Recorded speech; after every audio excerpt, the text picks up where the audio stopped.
This is Abe Friedtanzer from Awards Buzz, and I'm very excited to be speaking with John Brotherton about Chosen Family. How are you, John? Good, Abe. How are you doing? Thanks for having me. Of course, tell me how you became connected to this project. Oh man, this was one of those pinch me moments as an actor, let me tell you. So it's one of those things you get these auditions and you're going, yeah, right.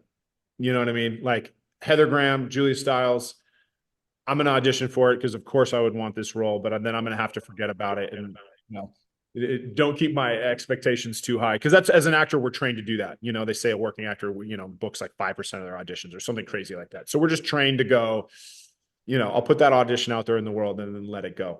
But then I did the audition, sent it in because that's what we do now in this crazy world post COVID. And a couple weeks go by and I get the call and I literally was like, "Are you sure?" Like it was like, really? Okay. And so I was. I mean, it was a dream. Honestly, it was Heather freaking Graham. You know what I mean? Like, I'm not gonna. There's no two ways about it. I was just like, this is unbelievable. Yes, yes. Where do I sign up? Yes. And everyone involved. I mean, the cast is as good of a cast as I've ever been a part of. And I realized quickly working with each of them why they were who they were and where their genius comes out. And from Julia to Tom to Andrea Savage, they're all just brilliant for their own in their own ways. So it was just for me, it was just a total like, they say, it's kind of one of those imposter syndromes sometimes. I was just like, this is wild. Like I'm surrounded with such talent, with such amazing people that I admire and respect. Yeah, man, it was a joy, just pure joy. That's great. What was your main association with Heather before this, and how did she live up to the hype? Oh, that's like a trick question, dude. My main association with Heather Graham. Listen, I'd never met her before, but I'm a red-blooded boy here. It was Heather Graham, man. Like we all. I mean, listen, she's Heather Graham, and so. But the thing was, in meeting her, is the pinup girl that everyone falls in love with. That is so secondary to what a beautiful human being she is and what a pure soul she has and how much she just wants the people around her to be happy genuinely. Like she genuinely just I don't care if it's the person bringing her coffee or cutting her a check. She treats everyone with that same love and respect, asks you how your day is going, wants to know something personal about you, then wants to hype you to the next person. Oh, this person, he's a really great guitar player. This person is, such an amazing engineer. Like literally, she's everyone's PR agent around her. It's a special quality. And then that's when you realize you're like, oh, you're not just like a beautiful girl. You're also this like beautiful soul. And that's what makes you Heather Graham. Do you like having your co-star and on-screen love interest also be the director? Is that an experience you'd like to replicate in the future? I, I would love to be that person, frankly, because I just admire those that can do it. I've worked with a few actors along the way that have done it. And, Heather was no exception. She was fantastic because what she was really good at is because it's hard, when you're not behind the monitor, especially because she's in every single scene. So it's one thing if you're in like half the scenes, but then you also get some monitor time. She's in every scene. So she was never able to like be behind the monitor. She would go and watch playback. But what was crucial is she surrounded herself with people that she respected and trusted. And the greatest directors I've ever worked with didn't micromanage. They surrounded themselves with people that they trusted and then they let them do their jobs. And that's what Heather did. And whether it was the actors or, our DP or the producers she brought on who were actually in Video Village behind the camera and were sort of her third eye that she'd go back with, they'd discuss, maybe we'll try something different.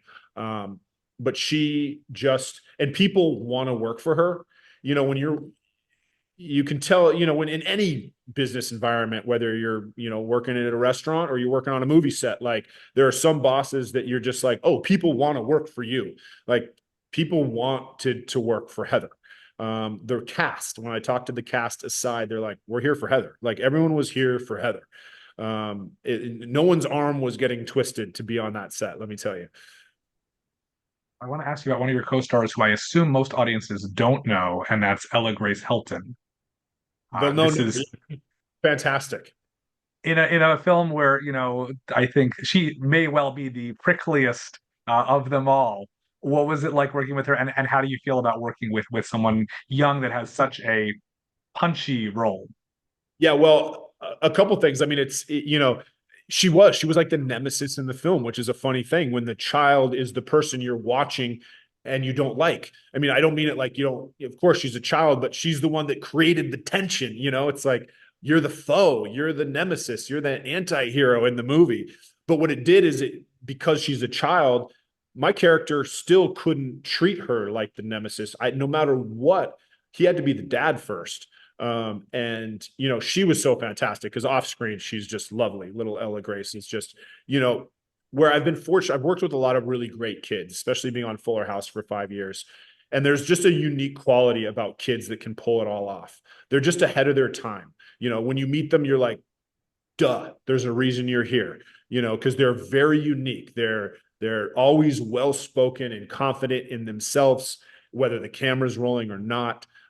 Because there's a certain level of just like self confidence that kid has to have to be on set. Because the thing that I've always said in working for kids that nobody realizes is their job and the pressure of their job is exactly the same as mine.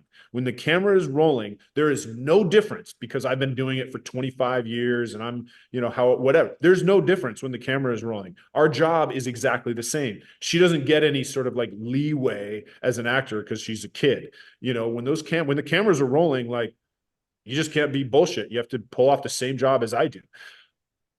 So I've always just really had a lot of admiration for the child actors that can do it.